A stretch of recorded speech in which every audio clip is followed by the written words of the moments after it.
और सीधा बोकारो चलते हैं, जहां नेता प्रतिपक्ष अमर कुमार वारिस जनसभा को संबोधित कर रहे हैं। जोरदार तालियों के साथ उनका स्वागत है, अभिनंदन है।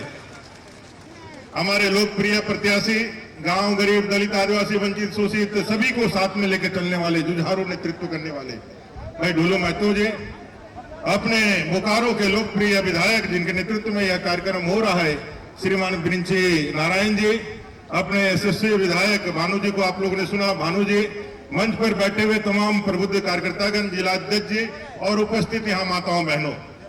लोकसभा का चुनाव आगत है और 25 तारीख को हम वोट करने वाले हैं। जब वोट करने जाइएगा तो 2 विषयों को हमेशा याद रखिएगा।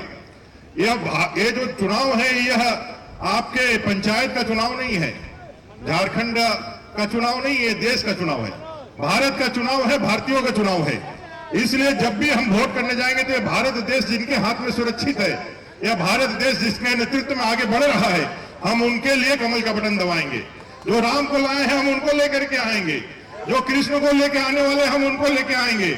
और यहाँ आदरणीय रक्षा मंत्री जी बैठे हुए हैं, उनको ज्यादा अच्छे से मालूम है पीओ को। जो हम बात करते हैं पाक ऑक्युपाइड कश्मीर की, वहां के लोग छटपटा रहे हैं कि कब आदरणीय रक्षा मंत्री जी के राजनाथ जी अपने सीमा को खोले और पीओ के भारत का हिस्सा बन जाए। ऐसे यशस्वी रक्षा मंत्री जी को सुनने के लिए हम सब आए हैं।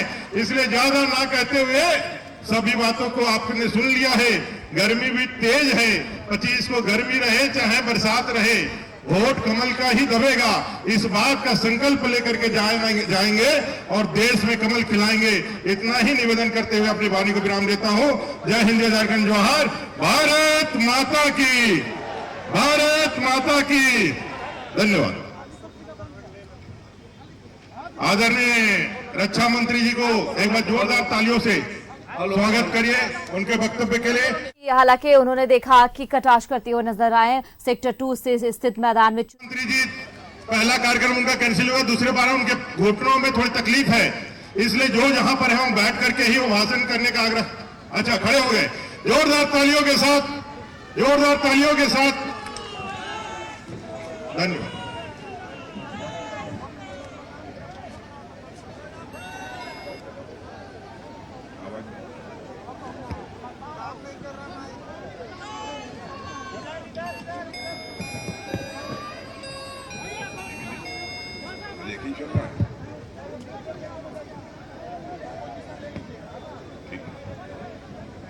बोलिए भारत माता की।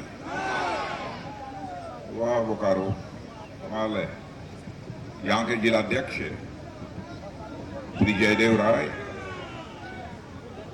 और नेता प्रतिपक्ष जिनको अभी भी आपने सुना है, बहुत ही तेज तर्रार नेता है हमारे अमर कुमार जी बावरी, और यहाँ के प्रत्याशी श्री ढुल्लू महतो जी, बोकारो के विधायक श्री प्रिंसी नारायण, भवनाथपुर के विधायक श्री भानु प्रताप शाही जी, लोकसभा प्रभारी श्री सुरेश शाह, विधानसभा प्रभारी श्री चंद्रशेखर अग्रवाल, सह संयोजक श्री रोहित मल सिंह, यहाँ मौजूद मेरे सभी सम्मानित बहनों एवं भाइयों, बोकारो की किसी सार्वजनिक सभा को संबोधित करने के लिए लंबे अरसे के बाद मैं आप सबके बीच यहाँ उपस्थित हूं। आप लोगों ने बहुत ही गर्मजोशी के साथ हम लोगों का स्वागत किया है, अभिनंदन किया है, लेकिन मैं समझता हूं भारत की परंपरा है और शिष्टाचार का तकाजा भी है। स्वागत, अभिनंदन और सलाम दुआ कभी एक तरफा नहीं होना चाहिए। इसलिए मैं भी अपनी तरफ से शीश झुकाकर आप सभी बहनों भाइयों का हार्दिक अभिनंदन करता हूं और आप सभी का मैं स्वागत करता हूं। बहनों भाइयों, ढुल्लू महतो को बोलते हुए मैंने पहली बार सुना, और ढुल्लू महतो को सुनने के बाद मैं पूरे विश्वास के साथ कह सकता हूं, ढुल्लू महतो को चुनकर यदि आपने भारत की संसद में भेजा, बहनों भाइयों, आपकी समस्याओं को संसद में प्रभावी आवाज देने का काम कोई कर सकता है तो आपके ढुल्लू महतो कर सकते हैं।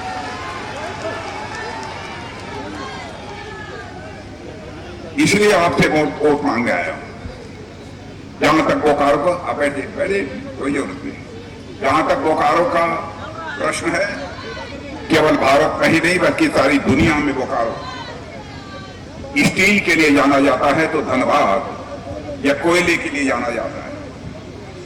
झारखंड में यह पूरी मान्यता सारे देश में ही नहीं है, पर पूरे सारे विश्व में खनिज संपदा की दृष्टि से सबसे धनवान राज्य यदि कोई है तो उसका नाम है उसका नाम है झारखंड। लेकिन बहनों भाइयों, यहां से झारखंड मुक्ति मोर्चे की सरकार आने के बाद जिस तरीके से भ्रष्टाचार बढ़ा है,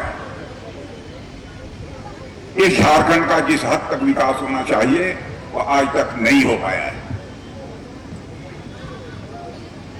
मैं झारखंड मुक्ति मोर्चे के लोगों से पूछना चाहता हूं, क्या आदरणीय अटल बिहारी वाजपेयी जी ने इसीलिए झारखंड बहुल क्षेत्र झारखंड को बनाया था? उनकी यह कल्पना थी कि यहां पर बड़ी संख्या में आदिवासी रहते हैं, बड़ी संख्या में गरीब रहते हैं, यदि अलग राज्य बन जाएगा तो इसका तेजी के साथ विकास होगा। यहां पर बाबूलाल मरांडी भी मुख्यमंत्री रह चुके हैं, अर्जुन मुंडा जी भी मुख्यमंत्री रह चुके हैं, रघुवर दास जी हमारे तीनों मुख्यमंत्री रह चुके हैं। बहनों भाइयों, मैं दावे के साथ कह सकता हूं, झारखंड क्या भारत का कोई व्यक्ति उंगली उठाकर नहीं कह सकता कि हमारे तीनों मुख्यमंत्रियों के दामन पर कोई भ्रष्टाचार की दाग लगी हुई। और झारखंड मुक्ति मोर्चे की सरकार बनने के साथ ही भ्रष्टाचार का सिलसिला प्रारंभ हो गया। क्या अटल जी का यही सपना था कि ऐसे भ्रष्ट लोग यहां के शासन की बागडोर संभालेंगे? मुख्यमंत्री की बात को छोड़िए, मुख्यमंत्री के पीएस के पास नोटों की गड्डियां मिल रही हैं, उनके सहयोगियों के पास नोटों की गड्डियां मिल रही हैं। पहले भाइयों, बिना मुख्यमंत्री के सह के, बिना मुख्यमंत्री के प्रश्रय के ये किसी भी सूरत में काम नहीं हो सकता।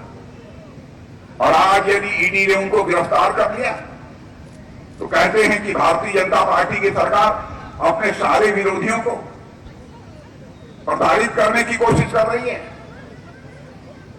भाइयों, मैं आपको यकीन दिलाना चाहता हूं, जहां तक मोदी जी के नेतृत्व की हमारी सरकार का प्रश्न है, विरोधी ही नहीं, हमारे पार्टी का कोई भी व्यक्ति यदि भ्रष्टाचार के मामले में पकड़ा जाएगा तो उसका स्थान उसका घर नहीं होगा, सरकार की जेल होगी।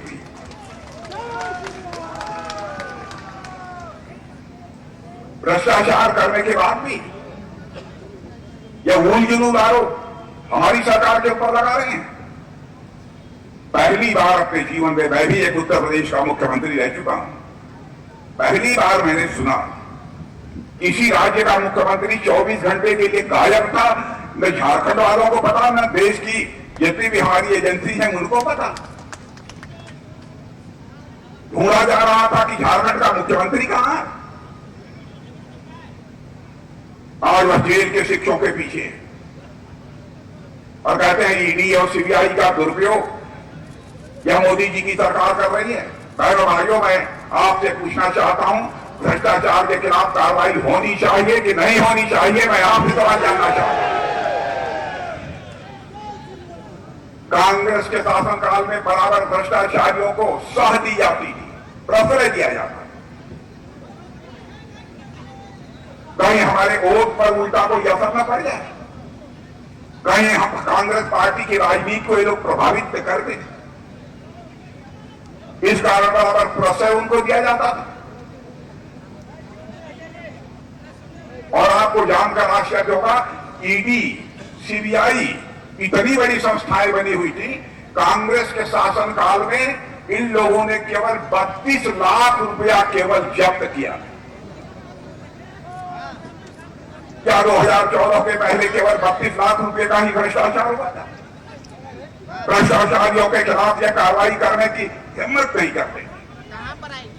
या क्यों नहीं हिम्मत करते थे, इसकी भी मैं आपको जानकारी दूंगा। और आज आप कान को खोल कर सुन लीजिए मेरे बहन भाइयों, जब से प्रधानमंत्री मोदी जी बने हैं, ईडी और सीबीआई ने जो कार्रवाई की है उससे जानकर आपको खुशी होगी। 1 लाख करोड़ से अधिक की संपत्ति जब्त करने का काम किसी ने किया है तो हमारी ईडी सीबीआई ने किया। और इतना ही नहीं, 22,000 करोड़ रुपए की संपत्ति भी जब्त की है। मैं कहता हूं कि 10 वर्षों के अंदर भ्रष्टाचार के खिलाफ इतनी प्रभावी कार्रवाई हो सकती है 50-52 वर्षों तक कांग्रेस ने हुकूमत की, क्यों नहीं उन लोगों के शासनकाल पे कार्रवाई हुई? अनाप शनाप जो मन आता है वह आरोप लगाते हैं। बैंकों की हालत इतनी खराब हो गई थी मेरे बहन भाइयों, जिस बैंक से आप पैसा लेते हैं, पैसा जमा करते हैं, सारे हिंदुस्तान के बैंक घाटे में चले गए। और आजाद भारत के इतिहास में पहली बार मैं आपको बताना चाहता हूं, भारत के जितने भी हमारे बैंक हैं 3 लाख करोड़ रुपए के मुनाफे में आ गए हैं मेरे बहनों भाइयों। सरकार ऐसे चलाई जाती है।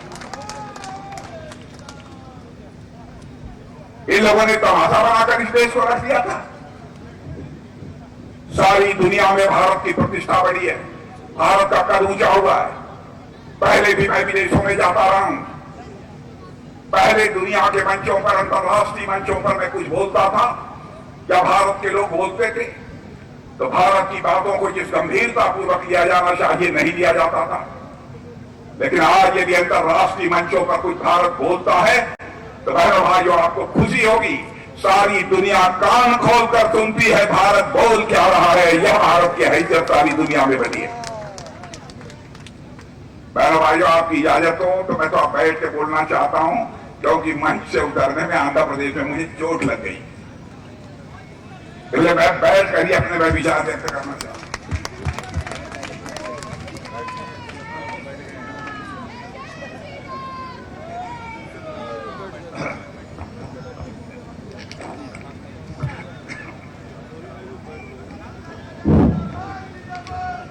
बहनों भाइयों मैं ये कह रहा था, भारत का कद सारी दुनिया में ऊंचा हुआ है। सारी दुनिया में भारत को एक सम्मान के नजरिए से देखा जाता है। मैं एक उदाहरण आपको मैं देना चाहता हूं। रूस और यूक्रेन के बीच युद्ध चल रहा है पिछले 2 वर्षों से अधिक का समय हो गया। आपने सुना होगा, अखबारों में पढ़ा होगा, बराबर रूस की तरफ से भी मिसाइलें चल रही हैं, यूक्रेन की तरफ से भी मिसाइल, बम, तोप, गोले ये सब सारे चल रहे हैं। बड़ी संख्या में लोग मारे जा रहे हैं। लेकिन यूक्रेन में हमारे भारत के हजारों बच्चे, वहां पर कोई मेडिकल की पढ़ाई कर रहा था, कोई इंजीनियरिंग की पढ़ाई कर रहा था, कोई वहां पर मैनेजमेंट का कोर्स कर रहा था, वह भी यूक्रेन में पढ़ते थे। उनके माता पिता जो भारत में रहते थे, उन्हें इस बात की चिंता हुई क्या होगा यदि रूस की तरफ से कोई मिसाइल आकर हमारे बच्चे जहां रहते हैं यूक्रेन में उनके ऊपर गिर गई, उनकी जिंदगी संकट में पड़ जाएगी। तो यूक्रेन में रहने वाले हमारे बच्चों के माता पिता जो भारत रहते थे, आंखों में आंसू भरकर उनका प्रतिनिधिमंडल हमारे प्रधानमंत्री से मिला और कहा, मोदी जी चाहे जो कुछ भी हो, हमारे बच्चों को आप यूक्रेन से बाहर निकालिए। और बहनों भाइयों कान खोलकर सुन लेना, ऐसे प्रधानमंत्री को देखा होगा, सुना होगा। हमारे प्रधानमंत्री ने चटपट रूस के राष्ट्रपति मिस्टर पुतिन से बात की और यूक्रेन के राष्ट्रपति मिस्टर जेलेंस्की से बात की। हमारे प्रधानमंत्री के बात करने के कारण रूस और यूक्रेन का युद्ध 4-4.5 घंटे के लिए रुक गया और 22,000 हमारे भारत के बच्चे यूक्रेन से चलकर भारत आ गए। यह भारत की ताकत है, यह भारत की हैसियत है। लेकिन भारत की ताकत, भारत की हैसियत को हमारे विरोधी दल के लोग समझते हैं, लेकिन लंबे समय तक शासन किया है, जो कुछ भी करना चाहिए वह नहीं कर पाए, इसलिए अनाप शनाप झूठे आरोप हमारी सरकार के ऊपर लगाने की कोशिश करते हैं। बहनों भाइयों, हमारी सरकार का एक मंत्री भी भ्रष्टाचार के मामले में पकड़ा जाएगा तो मैं आपको बताकर जाना चाहता हूं, वह दूध की मक्खी की तरह निकालकर मंत्रिमंडल से बाहर कर दिया जाएगा। कांग्रेस की सरकारों को भी आपने देखा है, कई सरकारों के उनके मंत्रियों पर भ्रष्टाचार के गंभीर आरोप लगे और एक सरकार तो इनकी ऐसी थी, भ्रष्टाचार के मामले में इन्हीं के मंत्री को जेल की हवा खानी पड़ी थी। फिर भी उस पार्टी के साथ इन लोगों ने आज तक अपना गठबंधन कायम रखा है। ये लोग ईमानदारी की बात करते हैं, कहते हैं कि भारतीय जनता पार्टी की सरकार बन गई, मोदी जी आ गए तो आरक्षण की व्यवस्था को समाप्त कर देंगे। बहनों भाइयों, किसी की हिम्मत नहीं है कि भारत के जो आरक्षण की व्यवस्था है उसको समाप्त कर दे अथवा उसमें कोई कमी लाने की कोशिश करे। किसी भी सूरत में भारतीय जनता पार्टी से नहीं होने देगी। धर्म के आधार पर आरक्षण देकर इस देश के अल्पसंख्यकों को या गुमराह करने की कोशिश कर रहे हैं। बहनों भाइयों, उनके चाहने के बावजूद धर्म के आधार पर आरक्षण किसी भी सूरत में नहीं दिया जा सकता, क्योंकि भारत का संविधान इस बात की इजाजत नहीं देता। हम लोग हिंदू, मुसलमान, ईसाई, यहूदी इस आधार पर भेदभाव करने वाली पार्टी नहीं है, लेकिन जनता की आंखों में धूल झोंक कर हमने कभी राजनीति नहीं की है। राजनीति यदि हम लोगों ने की है तो जनता की आंखों में आंख डालकर बराबर राजनीति की है। लेकिन बराबर इन लोगों ने जनता को धोखा दिया। कहते हैं मोदी जी को यदि 400 से अधिक सीटों पर विजय प्राप्त हो जाएगी तो तानाशाह बन जाएंगे, भारत के संविधान बदल देंगे।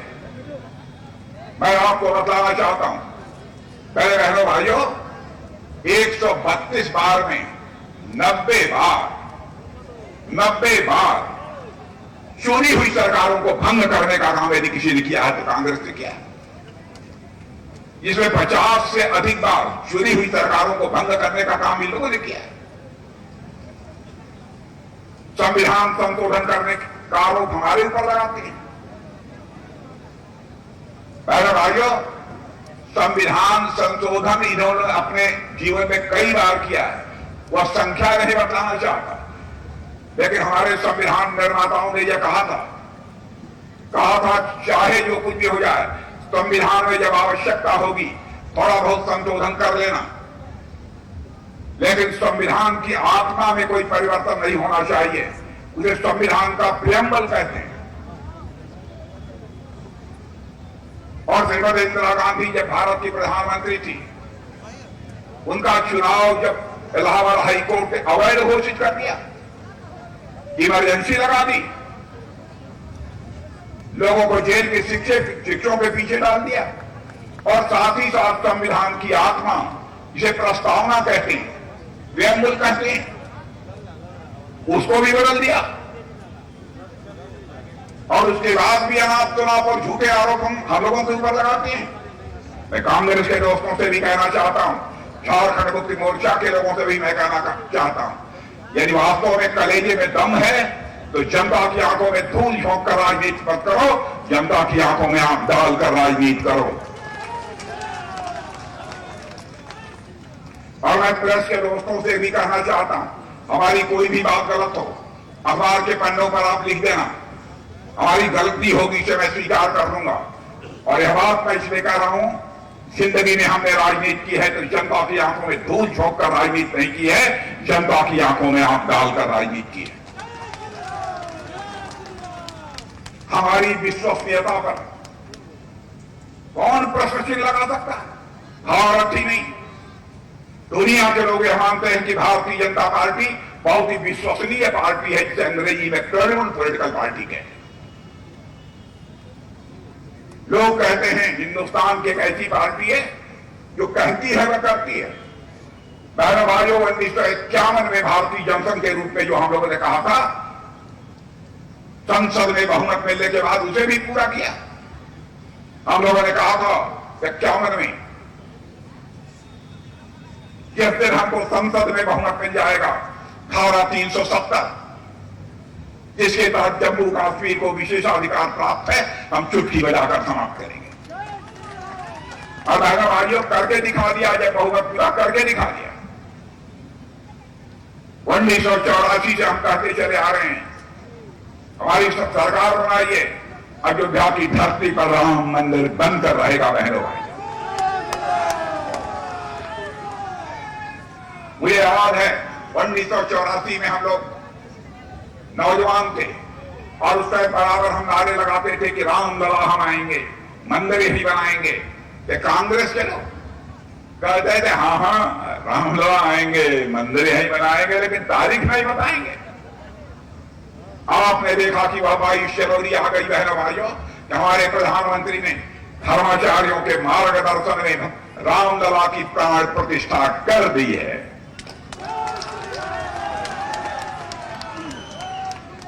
और बोकारो के दोस्तों से मैं कहना चाहता हूं, मेरी बात कान खोलकर सुन लीजिए, होगा यही। रामलला अपनी झोपड़ी, अपनी कुटिया से निकलकर अपने महल में पहुंच चुके हैं। भारत में राम राज्य का आगाज होकर रहेगा, दुनिया की कोई ताकत नहीं।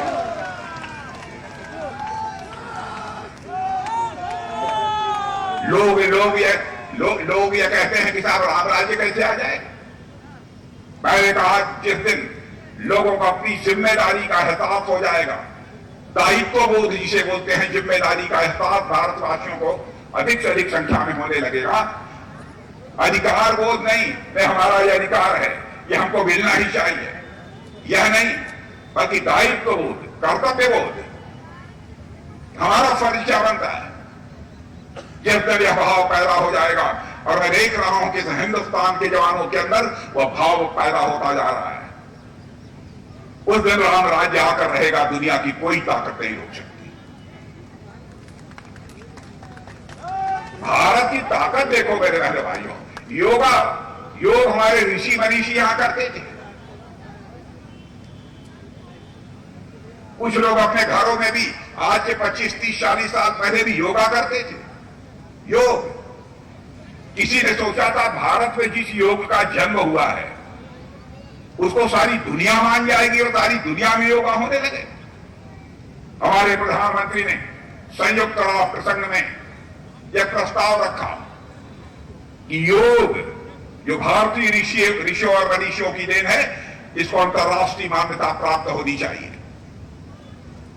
और उन्होंने कहा कि अंतर्राष्ट्रीय योगा दिवस मनाया जाना चाहिए और दुनिया के हर देशों को मनाना चाहिए। उस योग की बात की जिस योग को हमारे ऋषियों और मनीषियों ने देने का काम किया। और बहनों भाइयों, आपको जानकर खुशी होगी, दुनिया के 172 देशों ने इसका ताली बजाकर स्वागत किया, और आज हमारा आपका योग सारी दुनिया में किया जा रहा है। यह भारत की ताकत है। भारत लगातार पहले की अपेक्षा धनवान होता जा रहा है। मैं याद दिलाना चाहता हूं, पंडित जवाहरलाल नेहरू भी थे, वह भी कहते थे मैं गरीबी दूर करूंगा, हमारी सरकार बन जाएगी।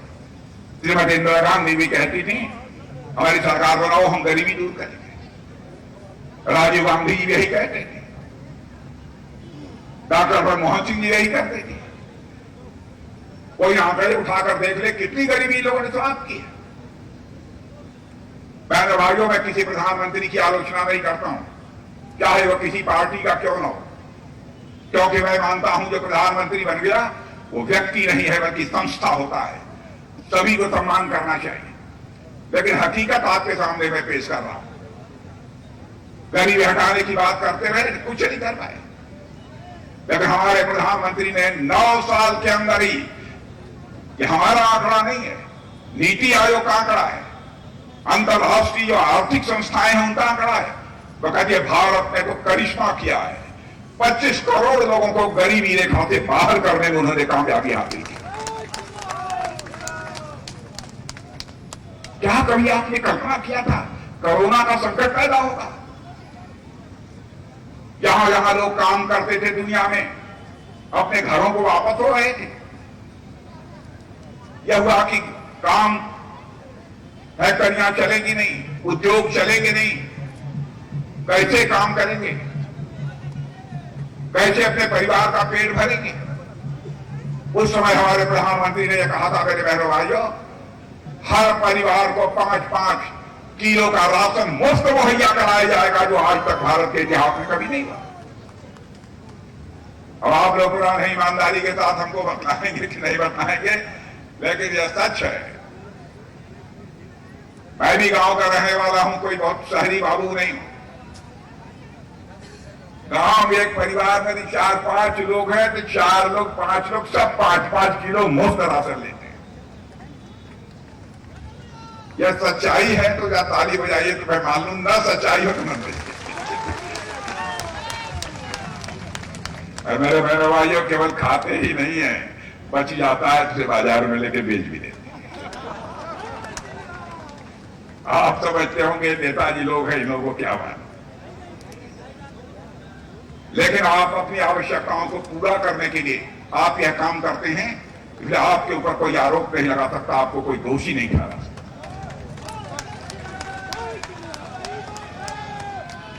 आपके पास यदि इफरात पैसा होता तो क्यों राशन बेचते?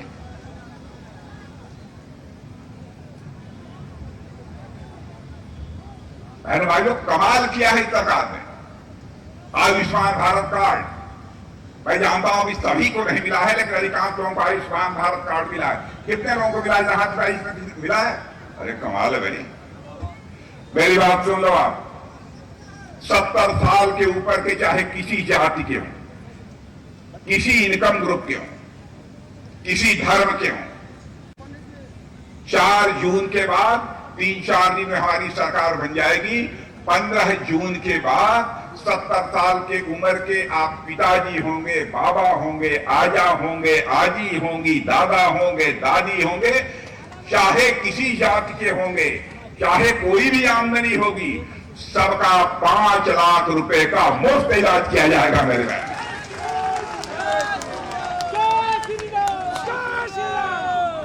चुनावी घोषणा पत्र जब बनने वाला था, प्रधानमंत्री जी ने यह जिम्मेदारी मेरे ऊपर ही सौंपी थी और मुझे कहा, राजनाथ जी इसको डाल दिया, और घोषणा पत्र में यह हम लोगों ने डाल दिया। हम जो कहते हैं वो करते हैं। विश्वास का संकट, विश्वसनीयता का संकट हम लोग किसी भी सूरत में पैदा नहीं होने देंगे मेरे बहनों भाई। अब भारत अब कोई कमजोर भारत नहीं रहा है, जो चाहे वो भारत को आंख दिखाकर निकल जाए। भारत में बहनों भाई अब ताकतवर भारत बन चुका है, और मैं बताना चाहता हूं, भारत के अंदर वह ताकत है कि भारत किसी को छेड़ता नहीं है, लेकिन जो भारत को छेड़ेगा भारत उसे छोड़ेगा भी नहीं। आज है भारत के पास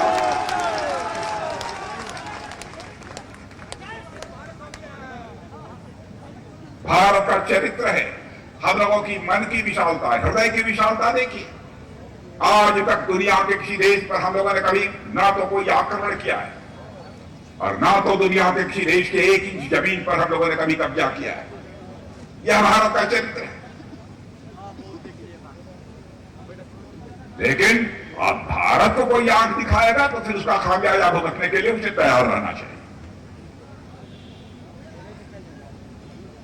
पड़ोसी देश पाकिस्तान, यह बात सही है, अपनी नापाक हरकतों से बाज नहीं आ रहा है, लेकिन आश्वस्त रहिए, आकर रहेगा।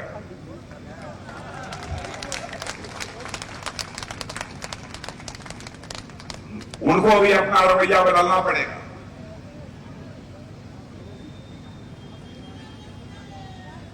पाक अधिकृत कश्मीर के बारे में तो मैंने कई साल पहले कह दिया था। सेना के जवानों को संबोधित करते हुए आर्मी डे के अवसर पर मैंने कहा था, पाक अधिकृत कश्मीर पाक पीओके यह तो मान कर चलते हैं कि हमारा था, है और रहेगा। मैंने कहा वहां भी जल्दी, आप जानते हैं हम लोग आक्रमण वगैरह किसी के ऊपर नहीं करते हैं। वहीं के लोग डिमांड कर रहे हैं कि हम भारत के साथ जाना चाहते हैं, और पीओके से पाकिस्तान का झंडा उतारते हुए आपने वीडियो के ऊपर देखा होगा बहनों भाई। कारण क्या है? जम्मू कश्मीर में धारा 370 समाप्त होने के बाद विकास ने जो गति दी है, विकास जितनी तेजी के साथ हो रहा है, बगल में ही वहीं पाक अधिकृत कश्मीर के लोग उसे देख रहे हैं। और आपको जानकर खुशी होगी कि वहां के पाकिस्तान के एक संसद सदस्य, जिनका नाम है फजलुर रहमान, नाम लेकर बता रहा हूं, उन्होंने कहा है अपनी संसद, पाकिस्तान की संसद में खड़े होकर, भारत विश्व की महाशक्ति बन रहा है, भारत विश्व की महाशक्ति बनता जा रहा है, लेकिन पाकिस्तान अपनी बर्बादी को बचाने के लिए दुनिया के सामने हाथ फैलाकर भीख मांग रहा है, ये उनके सांसद ने कहा। बहनों भाइयों, कांग्रेस के लोगों से भी यह सवाल पूछा जाना चाहिए, झारखंड मुक्ति मोर्चा के लोगों से भी सवाल पूछा जाना चाहिए। फवाद हुसैन, जिन्होंने यह कहा कि भारत में जो भी उरी और पुलवामा के आतंकवादी वारदात थी, पाकिस्तान से आतंकवादियों ने जाकर उस आतंकवाद की घटना को अंजाम दिया था, यह स्वयं वहां के पाकिस्तान के मंत्री फवाद हुसैन ने कहा है। और वही फवाद हुसैन मोदी जी की तारीफ नहीं कर रहे हैं, वह राहुल गांधी की तारीफ कर रहे हैं। अंग्रेजी में एक वाक्य होता है, राहुल ऑन फायर, आग बता रहे हैं। मैं आपसे पूछना चाहता हूं बहनों भाइयों, जो देश हमारा विरोधी देश हो, भारत किसी नेता की तारीफ करता है, उसके क्या उसका भारत में सम्मान किया जाना चाहिए? क्या उसकी सरकार बननी चाहिए? ये लोग देश को ले कहां जाना चाहते हैं? इसलिए मैं आप सभी लोगों से अपील करना चाहता हूं, मेरे बहनों भाइयों, देश को बचा लीजिए। झारखंड मुक्ति मोर्चा ने जो कुछ भी किया है, आपको जैसा लगता हो, इस प्रकार की हरकतों के कारण भारत के मस्तक पर एक कलंक का टीका लगता है दुनिया में। बहनों भाइयों, हमारी छवि प्रभावित होती है। वहां के रहने वाले लोग ऐसे हैं, भ्रष्टाचार में मुख्यमंत्री मंत्री यह लिखते हैं। अगर बिहारी वाजपेयी जी की सरकार आप लोगों ने देखी होगी, 6 वर्षों तक कोई माता लाल बतला दे कि एक भी मंत्री के ऊपर कोई भ्रष्टाचार का आरोप लगा। मोदी जी की सरकार 10 वर्षों से चल रही है, भारत में ही दुनिया का कोई व्यक्ति मुंह उठाकर नहीं कह सकता किसी मंत्री के ऊपर कोई भ्रष्टाचार का आरोप लगा। क्या कारण है कि आप ही के शासनकाल में सब कुछ होगा? मैं अपने कांग्रेस झारखंड मुक्ति मोर्चे के दोस्तों को कहना चाहता हूं, राजनीति केवल सरकार बनाने के लिए नहीं की जानी चाहिए। राजनीति की जानी चाहिए तो देश बनाने के लिए राजनीति की जानी चाहिए, समाज बनाने के लिए राजनीति की जानी चाहिए। ये लोग अपना परिवार बनाते हैं, फिर परिवार नहीं बनता, परिवार टूट जाता है। और देखा आपने, सीता सोरेन आकर अंततोगत्वा भारतीय जनता पार्टी के साथ खड़ी हो गई। आज हमारे प्रत्याशी के रूप में चुनाव के मैदान में है। इसलिए कहने आया हूं बहनों भाइयों, भारत को हम धनवान भारत बनाना चाहते हैं, भारत को एक सशक्त भारत बनाना चाहते हैं, भारत को विश्व की महाशक्ति हम बनाना चाहते हैं। विश्व की महाशक्ति बनाना चाहते हैं तो दुनिया के किसी देश पर आक्रमण करने के लिए नहीं, पर पूरे विश्व के कल्याण के लिए भारत को हम विश्व की महाशक्ति बनाना चाहते हैं। यह है हमारी सोच। टुल्लू महतो 2 बार विधायक रहे ना, बताइए, हैट्रिक लगा चुके हैं विधायकों में, विधायकी में। जब हमारे टुल्लू महतो बोल रहे थे तभी मैं समझ गया कि ये बड़े मजे खिलाड़ी हैं। अरे भाई, इतने दिनों से राजनीति करते हैं, हम तो चाल से बता देंगे लोग, बोलने के बाद तो पूरा का पूरा बता देंगे, कुंडली खोल देंगे। पर भाई पर देखिए, यदि किसी की नाराजगी भी हो टुल्लू महतो से, यह प्रश्न केवल टुल्लू महतो का नहीं है। मैंने कहा ना, हमारा केवल सरकार बनाना उद्देश्य नहीं है, देश बनाना। कौन बना रहा है? मोदी जी बना रहा है।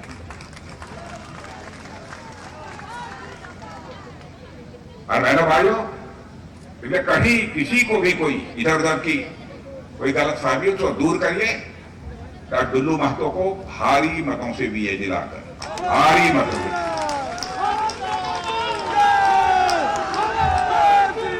अरे ये बताइए, आप लोग बता देंगे कितने वोट से जिताएंगे? 5 लाख? 5? तो बहनों भाइयों, यदि 5 लाख मतों से आपने टुल्लू महतो को जिता दिया तो मैं हम डुल्लू महतो जी से भी मैं कहूंगा, अपने विरंची जी से भी कहूंगा, दोनों लोगों से यहाँ, और आपके नेता प्रतिपक्ष हैं, आपके नेता प्रतिपक्ष आप जानते हैं नहीं जानते, यह भी बड़े दमदार हैं और अच्छा बोलते हैं। इन लोगों से कहूंगा कि इसी बोकारो में यदि 5 लाख से अधिक मतों से हमारे डुल्लू महतो जी जीत जाते हैं, बहनों भाइयों, 4 महीने, 6 महीने, 8 महीने, साल भर में कभी एक बार हमको जरूर बुला लेना।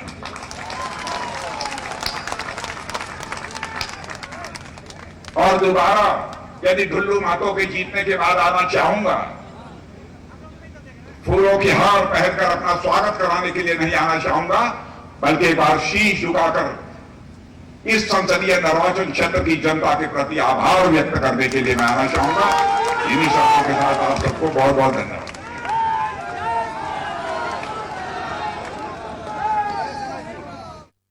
केंद्रीय रक्षा मंत्री राजनाथ सिंह को जिन्होंने सीटों को लेकर जो है वो बयान दिया है और वोट अंतराल पर ये बात कर रहे थे कि आखिर इस बार कितनी वोट अंतराल से जो है जनता इन्हें आशीर्वाद देने वाली है। और साथ ही साथ देखिए, इन्होंने अपने भाषण में इस बात का भी जिक्र किया है कि जो भारत को छेड़ेगा उसे पीछे भी छोड़ेंगे नहीं।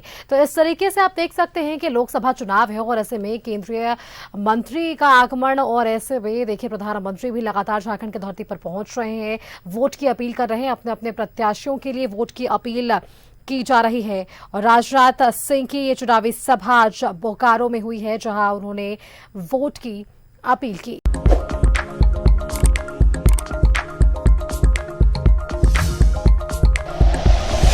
Like and share videos, subscribe करें हमारा चैनल और प्रेस करें बेल आइकॉन। न्यूज़ 11 भारत, सच है तो दिखेगा।